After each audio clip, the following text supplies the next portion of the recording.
నమస్తే, welcome to VPR economics. మనం RBI యొక్క ద్రవ్య విధానం గురించి చర్చించుకుంటూ ఉన్నాం. ఈ ద్రవ్య విధానంలో భాగంగా ఆర్బీఐ అనేది ప్రధానంగా రెండు పద్ధతుల ద్వారా ఈ ద్రవ్య విధానాన్ని అనుసరిస్తుందని చెప్పాం. అది పరిమాణాత్మక పద్ధతులు, గుణాత్మక పద్ధతులు అని చెప్పాం. సో ఈ గత వీడియోలో ఈ పరిమాణాత్మక పద్ధతులకు సంబంధించినటువంటి బ్యాంక్ రేటు, ఎస్ఎల్ఆర్ అని, సిఆర్ఆర్ అని, రెపో రేట్ అని, రివర్స్ రెపో రేట్ అని, స్టాండింగ్ డిపాజిట్ ఫెసిలిటీ అని, మార్జినల్ స్టాండింగ్ ఫెసిలిటీ అని, ఇలా మనం అన్నీ చెప్పుకోవడం అనేది జరిగింది. ఇప్పుడు ఈ వీడియోలో రెండవ పద్ధతి అయినటువంటి ఈ పరపతి నియంత్రణకి ఆర్బీఐ అనుసరించే రెండవ పద్ధతి అయినటువంటి గుణాత్మక పరపతి నియంత్రణ పద్ధతుల గురించి ఈ వీడియోలో డిస్కస్ చేద్దాం. దీనికంటే ముందుగా మీకు నేను ఒక వీడియోకి సంబంధించిన లింక్ అనేది మీకు ఆల్రెడీ పోస్ట్ చేశాను. అది ఏంటంటే మనకి అఖిల్ బుద్ధి అని ఒక అతను సివిల్ సర్వెంట్గా సెలెక్ట్ అయినటువంటి వ్యక్తి. అంటే ఈ ఎగ్జామ్ ప్రిపేర్ అయ్యే వాళ్ళందరూ కూడా తమ యొక్క సూచనలు సలహాలు ఇస్తూ ఒక మంచి వీడియో అనేది చేశాడు ఆయన. సో అది నేను ఈరోజు వాచ్ చేశాను, నాకైతే చాలా బాగా నచ్చింది. సో మీకు కూడా స్ట్రెస్గా ఫీల్ అయ్యే వాళ్ళకి, అంటే మన భవిష్యత్తు ఎలా ఉంటుంది, మనం చదివేది ఏంది, మన గురించి మనం తెలుసుకోవడం కోసం, మనకి కొంత కాన్ఫిడెన్స్ రావడం కోసం, వాస్తవ పరిస్థితులను మనం తెలుసుకోవడం కోసం ఆయన చెప్పినటువంటి విధానం అనేది చాలా బాగుంది. ఆ వీడియో లింక్ అనేది మీకు ఈ వీడియో డిస్క్రిప్షన్లో ఇస్తాను. సో మీరు మీకు లేజర్ టైం ఉన్నప్పుడు కొద్దిగా రెస్ట్ చదువుతూ రెస్ట్ తీసుకుందాం అనే టైంలో ఆ వీడియో ఒకసారి చూడండి, చాలా బాగుంది. ఆయన చెప్పినటువంటి విధానం, ఆ పద్ధతి అదంతా కూడా చాలా బాగుంది. ఆల్రెడీ ఆ లింక్ అనేది పోస్ట్ చేశాను, మీరు చూస్తే ఓకే, చూడని వాళ్ళు ఎవరైనా ఉంటే ఆ వీడియోని ఒకసారి చూడండి. అయితే ఇప్పుడు మనం టాపిక్లోకి వెళ్ళిపోతే, భారతదేశంలో ఆర్బీఐ అనేది ద్రవ్య నియంత్రణ కలిగి ఉంటుంది, అధికారాన్ని కలిగి ఉంటుంది. సో ఈ ద్రవ్య నియంత్రణ ఆర్బీఐ అనేది ధరల స్థిరత్వాన్ని సాధించడం కోసం, వృద్ధిని ట్రాక్లో పెట్టడం కోసమని వీటిని మైండ్లో పెట్టుకుని ఈ పరపతి విధానాన్ని, ఈ ద్రవ్య విధానాన్ని అనుసరిస్తుంది. అలా చేస్తున్న క్రమంలో మనకి ఈ పరపతి నియంత్రణ కోసం పరిమాణాత్మక క్వాంటిటేటివ్ మెజర్స్ని ఉపయోగిస్తుంది. సో వాటితో పాటుగా కొంత క్వాలిటేటివ్ మెజర్స్ని కూడా మనకి గుణాత్మక పరపతి నియంత్రణ పద్ధతులు కూడా పాటించడం అనేది జరుగుతుంది.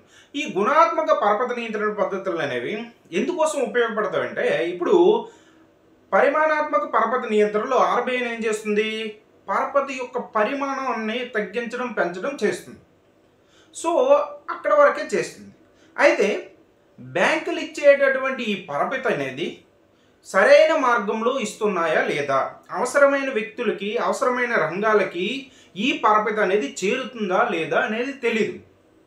అక్కడ ఏం చేస్తుంది, పరిమాణాన్ని నియంత్రిస్తుంది. అంటే ఒక 100 కోట్లు లోన్లు ఇచ్చేదాన్ని ఒక 80 కోట్లకి తీసుకురావడం, లేదంటే 100 కోట్ల నుంచి ఇంకా పెంచడం, ఇలా ఆ పరిమాణాన్ని పెంచడం, తగ్గించడం చేయడం అనేది జరుగుతుంది.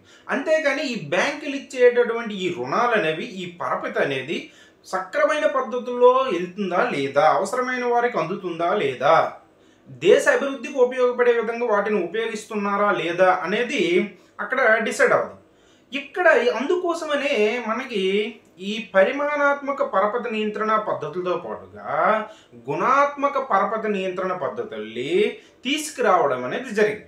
ఈ గుణాత్మక పరపతి నియంత్రణ పద్ధతులు అనేవి భారతదేశంలో ఎప్పటి నుంచి తీసుకురావడం జరిగిందంటే 1956 సంవత్సరం నుంచి వీటిని ప్రధానంగా తీసుకురావడం అనేది జరిగింది. ఆ తర్వాత 1973, 74 నుంచి వీటిని ఎక్కువగా ఉపయోగించడం అనేది జరుగుతుంది. ఈ గుణాత్మక పరపతి నియంత్రణ పద్ధతుల్లో ప్రధానంగా ఆర్బీఐ తీసుకున్నటువంటి పద్ధతులు ఏంటంటే, మార్జిన్స్ని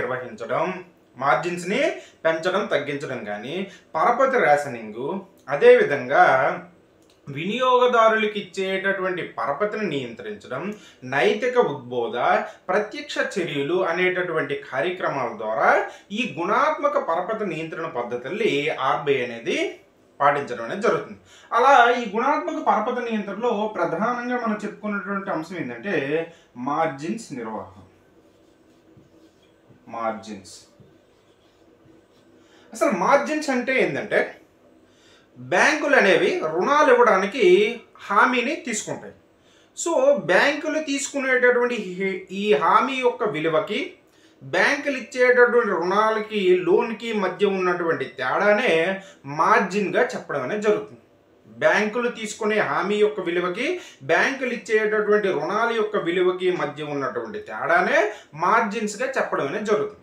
ఈ మార్జిన్స్ అనేవి మనకి ఈ లోన్లు అనేవి అభివృద్ధి కార్యక్రమాలకి అవసరమైన రంగాలకి లోన్లు ఇస్తున్నాయా లేదా అనేది డిసైడ్ చేసుకొని వాటికి లోన్లు పెంచడం తగ్గించడం చేయడానికి, అదేవిధంగా సట్టా వ్యాపారం లాంటి వాటికి ఈ లోన్స్ అనేవి తగ్గించడం కోసం ఈ మార్జిన్స్ అనేది ఉపయోగపడుతుంది.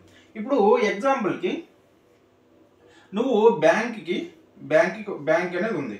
సో నువ్వు బ్యాంక్కి వెళ్తే బ్యాంక్ అనేది నీకు లోన్ ఇవ్వడం కోసం ఏదో ఒక హామీని అనేది అడుగుతుంది.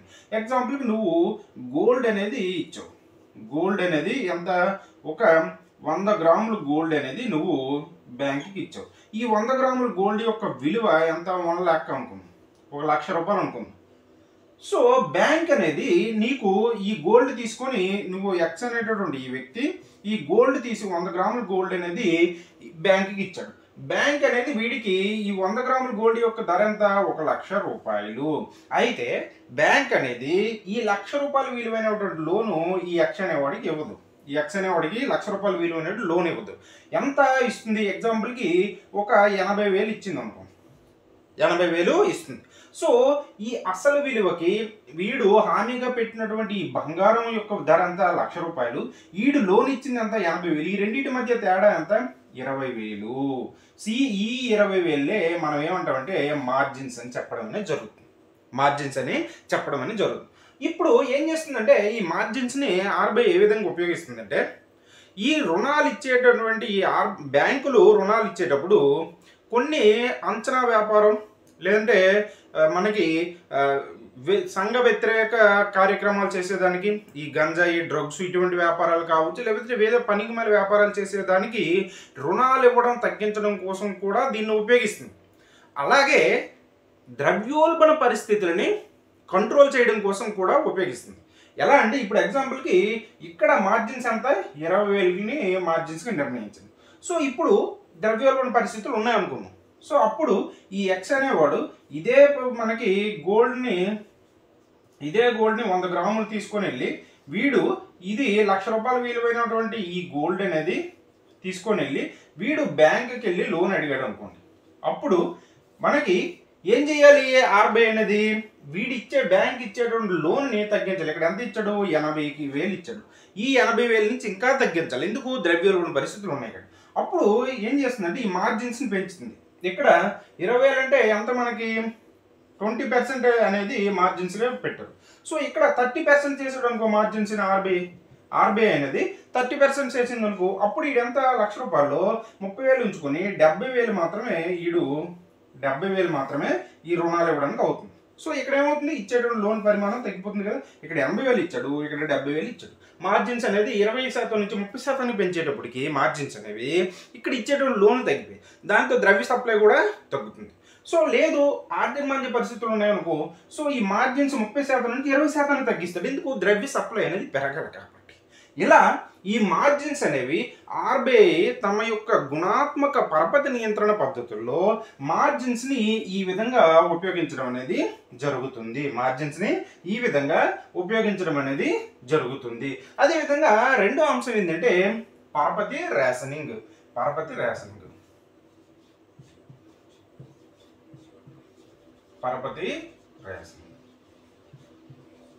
సాధారణంగా ఈ పరపతి రేషనింగ్ పద్ధతి అనేది మనకి 18వ శతాబ్దంలో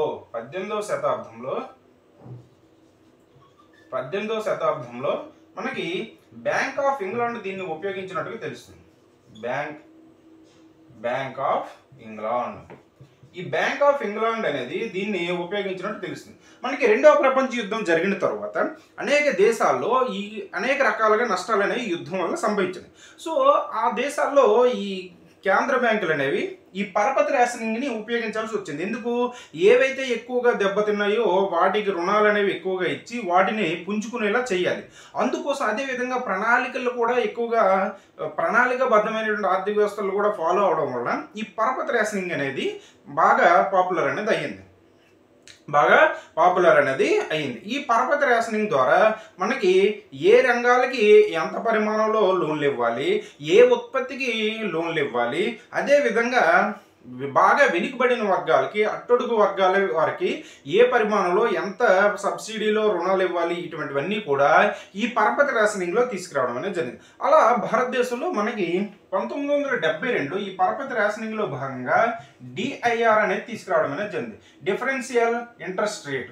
ఈ డిఫరెన్షియల్ ఇంట్రెస్ట్ రేట్లో పూరెస్ట్ ఆఫ్ ది పూర్, అంటే పూర్లో కూడా, పేదవారిలో కూడా ఇంకా పేదవారు అట్టడుగున ఉన్నటువంటి వారికి సబ్సిడీ ద్వారా ఇంట్రెస్ట్, వాళ్ళకి ఇచ్చేటటువంటి లోన్లు పైన ఇంట్రెస్ట్కి సబ్సిడీ కూడా ఇవ్వడం అనేది జరిగింది.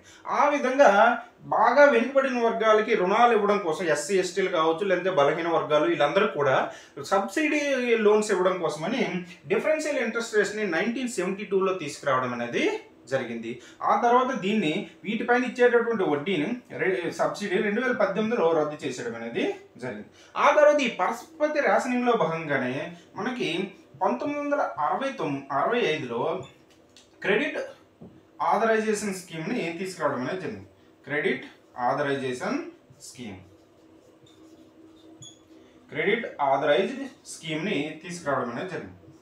ఈ క్రెడిట్ ఆథరైజ్డ్ స్కీమ్లో ఏం చెప్పారంటే, ఆర్బీఐ అనేది దీనిపైన, పరపతి పైన నియంత్రణ అనేది కలిగి ఉంది. ఎలా, ఏదైనా ఒక బ్యాంక్ అనేది ఒకే పర్సన్కి లేదా ఒకే పార్టీకి 1 కోటి లేదా అంతకంటే ఎక్కువ రుణాలు ఇవ్వాలి అనుకుంటే ఆర్బీఐ యొక్క పర్మిషన్ అనేది తీసుకునే రుణాలు ఇవ్వాలి.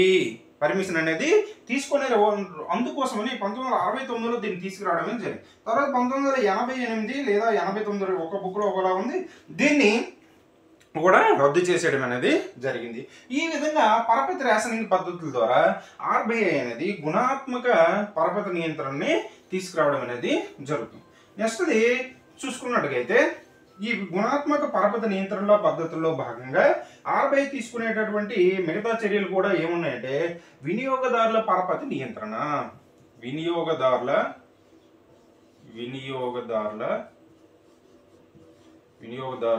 పరపతి నియంత్రణ, వినియోగదారుల పరపతి నియంత్రణ. అంటే వినియోగదారులకు ఇచ్చేటటువంటి పరపతిని కూడా ఆర్బీఐ అనేది ఈ గుణాత్మక పద్ధతుల ద్వారా నియంత్రించడం అనేది జరుగుతుంది. సో వినియోగదారులను మనం అందరం ఉన్నాం కదా, వ్యక్తిగత రుణాలు అనేవి కొంత తీసుకుంటాం. అదేవిధంగా మనకి ఈఎంఐలో బాగా, ఇండియన్స్ బాగా ఇష్టమైంది ఈఎంఐ. సో ఈఎంఐలో ఏం చేస్తాం, ఏవైనా వస్తువులు కొనుక్కోవాలనుకునేటప్పుడు డౌన్ పేమెంట్ కొంత కట్టేసి ఆ వస్తువుని తెచ్చేసుకొని వాయిదా పద్ధతిలో కట్టేసుకుంటాం. సో ఇలా చేయడం వలన, అంటే రుణం ఇస్తున్నట్టుగా కదా అక్కడ, అందుకోసమని ఇలా రుణం అనేది ఇస్తూ ఉంటే సో ద్రవ్య సప్లై పెరిగి ద్రవ్యోల్బణ పరిస్థితులు ఏర్పడతాయి. సో అందుకోసమని ఈ వినియోగదారులకు ఇచ్చేటువంటి పరపతి నియంత్రణలో భాగంగా ఆర్బీఐ అనేది వినియోగదారుల పరపతి నియంత్రణ పద్ధతులు చెప్తుంది. సో వినియోగదారుల పరపతిని నియంత్రించడానికి ఆర్బీఐ చేసినటువంటి పద్ధతులు ఏంటంటే, మనకి డౌన్ పేమెంట్ని పెంచుతుంది, డౌన్ పేమెంట్ని పెంచి మనకి వాయిదాలు ఉంటాయి కదా, సో ఈ వాయిదాల్ని తగ్గించడం అనేది జరుగుతుంది, ఇప్పుడు ఎగ్జాంపుల్కి నువ్వు ఒక బైక్ అనేది కొనాలనుకున్నావు, ఈ బైక్ యొక్క ధర 1,00,000 రూపాయలు అనుకున్నావు, 1,00,000 రూపాయలు అనుకున్నావు. సో ఈ బైక్ ఒక ధర 1,00,000 రూపాయలు, నువ్వు ఒక 10,000 రూపాయలు మొదటగా కట్టేసి, 10,000 రూపాయలు కట్టేసి నువ్వు ఈ బైక్ని తీసుకుపోరా బాబు, మిగతా డబ్బుల్ని నువ్వు ఈఎంఐ ద్వారా నెల కట్టు. ఇలా 10,000 కట్టేసావు, ఇంకెంత కట్టాలి, 90,000 అనేది కట్టాలి. సో 90,000 ప్లస్ వాడు వడ్డీ కూడా వేసుకుంటాడు కదా, అది 1,00,000 అనుకుందాం మనం. సో ఈ 1,00,000 రూపాయలు నువ్వు 10 నెలల్లో నెలకు 10,000 చొప్పున, నెలకి 10,000 చొప్పున 1,00,000 రూపాయలు కట్టేసుకోరా బాబు అని నీకు ఆప్షన్ ఇచ్చాడు అనుకో. సో ఇలా ఇచ్చాడు. ఇప్పుడు ఈ పరపతిని నియంత్రించాలి అంటే, నువ్వు ఈ బైక్ కొనకుండా నిన్ను నియంత్రించాలి. అప్పుడు ఏం చేయాలి, ఈ డౌన్ పేమెంట్ని పెంచాలి. డౌన్ పేమెంట్ ఇక్కడంతా 10,000 కదా, ఈ 10,000ని ఈ బైక్, ఇప్పుడే నువ్వు బైక్ కొనాలనుకున్నావు, ఇప్పుడు ఈ డౌన్ పేమెంట్, ఈ 1,00,000 రూపాయలు విలువైనటువంటి బైక్కి డౌన్ పేమెంట్ని ఒక 50,000 చేశారనుకో. 50,000 నువ్వు కట్టేసి బైక్ తీసుకెళ్ళు, మిగతా 50,000 ఈఎంఐ పద్ధతిలో కట్టురా బాబు అని చెప్పారు అనుకో. అప్పుడు ఏం జరుగుతుంది, నీకు ఇక్కడ 10,000 అనేది నీకు వచ్చేటటువంటి ఆదాయానికి కావచ్చు, నీకు ఉండే సంపదకి 10,000 అనేది నీకు తక్కువ అమౌంట్ కాబట్టి బైక్ కొనడానికి ముందుకెళ్తావు. సో 50,000 చేశాడు, అప్పుడు నీ స్తోమతకి మించి ఉంటుంది కాబట్టి నువ్వు బైక్ అనేది కొనడానికి వెనకాడుతావు. సో ఈ విధంగా ఇప్పుడు ఈ డౌన్ పేమెంట్ని పెంచేసి 50,000 పెంచేశాడు. 50,000 పెంచేసి ఈఎంఐలు కూడా ఇంకా నువ్వు ఎంత కట్టాలి, ₹1,00,000 కదా. సో 50,000 కదా. సో ఇంకొక 60,000 నువ్వు కట్టాలనుకున్నావు. సో ఇంకొక 60,000 నువ్వు కట్టాలి. ఎక్కడైనా వాయిదాలు 10 వాయిదాల్లో కట్టాలి. ఎక్కడైంది, దీన్ని ఏం చేశాడంటే వీడు 10 వాయిదాలు కాస్త 6 వాయిదాలు చేశాడు అనుకో. సో 6 × 6 పదులు కట్టాలి. సో 60,000 అనేది కట్టాలి. ఏం చేశాడు, సో ఇక్కడేమో వాయిదాలేమో 10 అయితే 6 వాయిదాలకు తగ్గించాడు. సో 6 వాయిదాలకు తగ్గించాడు, వాయిదాలు తగ్గించాడు, డౌన్ పేమెంట్ పెంచాడు. దీనివలన ఏమవుతుంది, నువ్వు తీసుకునే రుణం అనేది తగ్గిపోతుంది. సో ఈ విధంగా వినియోగదారుల యొక్క పరపతి నియంత్రణలో భాగంగా ఆర్బీఐ అనేది ఇటువంటి పద్ధతులు ఏ పద్ధతులు, డౌన్ పేమెంట్ పెంచడం, అదేవిధంగా వాయిదా పద్ధతుల్ని వాయిదాలని తగ్గించడం. ఈ విధంగా నీకు వాయిదాలు తగ్గించేసి ఇంతకుముందు నెలకి 10,000, ఇక్కడ 10,000 కాకపోతే ఇంతకుముందు 10 నెలలకు కట్టడానికి అవకాశం ఇచ్చాడు, ఇప్పుడు 6 నెలలకే కట్టడానికి అవకాశం ఇస్తున్నాడు. సో ఈ విధంగా నీకు ఈ డౌన్ పేమెంట్స్ని పెంచడం, తగ్గించడం లాంటివి చేయడం ద్వారా సో ద్రవ్యోల్బణ పరిస్థితుల్లో ఆర్బీఐ అనేది ఈ గుణాత్మక పరపతి నియంత్రణ పద్ధతుల్ని ఉపయోగించడం అనేది జరుగుతుంది. నెక్స్ట్ది నైతిక ఉద్బోధ. నైతిక ఉద్బోధ. సో అన్ని పద్ధతులు అయిపోయినాయి. ఊరే బాబు, మీకు మీరుగా మీ మనస్సాక్షి ప్రకారం మీరు ఇచ్చే రుణాలు మంచికి ఇస్తున్నారా, చెడుకి ఇస్తున్నారా అనేది ఒకసారి పునఃపరిశీలన చేసుకొని మంచి పద్ధతులకి లోన్లు ఇవ్వండి రా బాబు అని ఆర్బీఐ బ్యాంకులకు చేసేటటువంటి సూచననే నైతిక ఉద్బోధగా చెప్తాం. సో ఈ నైతిక ఉద్బోధ మొదటిసారిగా ఆర్బీఐ అనేది 1949లో మొదటగా ఈ నైతిక ఉద్బోధ అనేటటువంటి కార్యక్రమాన్ని తీసుకొచ్చింది. సో అందుకోసమనే ఈ నైతిక ఉద్బోధన తీసుకొచ్చిన ఇంకా వినట్లేదని మనకి 1969లో ఈ బ్యాంకుల్ని జాతీయం చేసేయడం అనేది జరిగింది. జాతీయం చేయడానికి ముందు ఈ మెజర్స్ అన్ని కూడా తీసుకొని చెప్తే ఎవడు వింటాడు, ఎవడు వింట కదా. సో ఇలా ఆర్బీఐ అనేది ఈ గుణాత్మక పరపతి నియంత్రణ భాగంగా ఈ నైతిక ఉద్బోధన నువ్వు ఒరే బాబు దేశద్రోహ కార్యకలాపాలు చేసేవాడికి మాకు స్పెక్యులేటివ్ సట్టా వ్యాపారం అంటాం, అంటే అంచనా వ్యాపారం అంటాం. సో భవిష్యత్తులో ధరలు పెరుగుతాయి అని నువ్వు ఊహించి కొన్ని వస్తువులు ఇప్పుడే ఎక్కువగా కొనేసుకున్నావు అనుకో. సో ఇప్పుడు ఆ వస్తువుల యొక్క ధరలు అనేవి విపరీతంగా పెరిగిపోతాయి, లేదా అలా కొని నువ్వు బ్లాక్ మార్కెట్ చేసినా సరే ధరలు పెరిగిపోతాయి. సో అది కూడా ఆర్థిక వ్యవస్థ మంచిది కాదు కాబట్టి ఇలాంటి సట్టా వ్యాపారం చేసే వాళ్ళకి మీరు లోన్లు ఇవ్వకండి రా బాబు. సో మంచిగా వ్యాపారం చేసుకునే వాళ్ళకి, అవసరమైన వ్యక్తులకి, అవసరమైన పారిశ్రామికవేత్తలకి వీళ్ళకి లోన్లు ఇవ్వండి రా నాయన అని నైతిక ఉద్బోధ అనేది ఆర్బీఐ చేస్తుంది. సో ఇవన్నీ చేసేసింది, గుణాత్మక పరపతి నియంత్రణ పద్ధతులు ఇవన్నీ అవలంబించింది, ఎవ్వడూ వినలేదు. అప్పుడు ఆర్బీఐ ఏం చేస్తుందంటే ప్రత్యక్ష చర్యలకు దిగుతుంది. ప్రత్యక్ష చర్యలు. సో ఈ ఆర్బీఐ అనేది ఎంత నెత్తునూరు కొట్టుకున్నా ఈ పరపతి నియంత్రణ మనకి గుణాత్మక పరపతి నియంత్రణ పద్ధతుల్ని బ్యాంకులు పాటించకుండా, అదేవిధంగా పరిమాణాత్మక పరపతి నియంత్రణ పద్ధతులు కూడా బ్యాంకులు పాటించినప్పుడు ఆర్బీఐ అనేది వీటిపైన చర్యలు తీసుకోవడం అనేది జరుగుతుంది. ఎటువంటి చర్యలు తీసుకుంటుంది, ఆ బ్యాంక్ లైసెన్స్ను రద్దు చేసేయవచ్చు, వేరే బ్యాంకుల్లో వాటిని విలీనం చేయొచ్చు, లేదా వాటిపైన పెనాల్టీ అనేది విధించవచ్చు, లేదా ఆ బ్యాంకుకు సంబంధించినటువంటి మేనేజ్మెంట్ కూడా మార్చవచ్చు. ఇటువంటి చర్యలు అనేవి మనకి ఆర్బీఐ అనేది ప్రత్యక్షంగా తీసుకోవడం అనేది జరుగుతుంది. వీటికి ఎగ్జాంపుల్గా మనం 1993లో అర్షద్ మెహతా ఈ అర్షద్ మెహతా ఇన్సిడెంట్ అనేది జరిగింది. సో ఆ టైంలో మనకి కొన్ని బ్యాంకుల్ని పంజాబ్ నేషనల్ బ్యాంకుల్లో విలీనం చేస్తాడు. ఎందుకంటే వీడు బ్యాంకులతో టైఅప్ అయ్యి ఆ కంపెనీల యొక్క విలువని లేని దాన్ని కూడా కొన్ని రెట్లు పెంచేసి సో ఆ కంపెనీలు ఎక్కువగా లోన్లు తీసుకోవడానికి దోహదం చేసే ఒక స్కామ్ అనేది జరిగింది. సో అందులో ఈ బ్యాంకులు ఏవైతే ఇన్వాల్వ్ అయ్యి ఉన్నాయో వాటన్నిటిపైన కూడా మనకి ఆర్బీఐ అనేది చర్యలు తీసుకోవడం అనేది జరిగింది. అలా ఆర్బీఐ అనేది ఈ గుణాత్మక పరపతి నియంత్రణ పద్ధతుల ద్వారా పరపతిని నియంత్రించడానికి ప్రయత్నించడం అనేది జరుగుతుంది. ఇది ఆర్బీఐ యొక్క గుణాత్మక పరపతి క్వాలిటేటివ్ క్రెడిట్ కంట్రోల్ మెజర్స్ అని చెప్పడం అనేది జరుగుతుంది. ఇది మనం ఈ వీడియోలో చెప్పుకున్నటువంటి అంశం. ఈ వీడియో కానీ మీకు నచ్చినట్టయితే లైక్ చేయండి, షేర్ చేయండి, సబ్స్క్రైబ్ చేయండి. Thank you.